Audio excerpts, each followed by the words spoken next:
This is a good time to discuss same-sex marriage because of the fact that we have same-sex blossoming in some states and we have it not blossoming in many other states. So we have a very fractured situation which creates a lot of potential gains and pitfalls for our clients. One of the interesting issues that same-sex couples face is that while you have younger couples getting married just as you have in the rest of society, there's a large number of same-sex couples who have been together for many years and have not had the opportunity for marriage until very recently.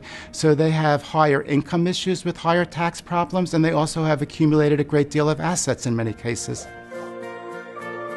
I think same-sex couples, when they start to consider marriage, they have to consider the fact that they will have the same benefits of married couples and also some of the same penalties that the traditional married couples have always faced.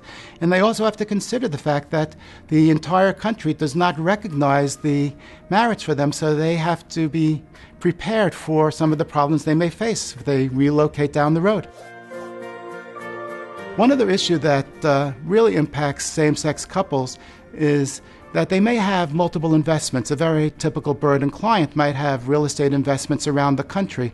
The same-sex couples who have assets in multiple jurisdictions, should they decide to marry, are just going to have to accept the fact that they're going to have extra work involved in the preparation of their tax returns. Until the country reaches a point where it's a national same-sex marriage acceptance and not fractured, there's really very little to be done to avoid this problem. The estate tax is a very important issue to couples in general, but particularly to same-sex couples where they both now have the opportunity for the $10 million portability of the exemption, so they get to share that equally between the couples.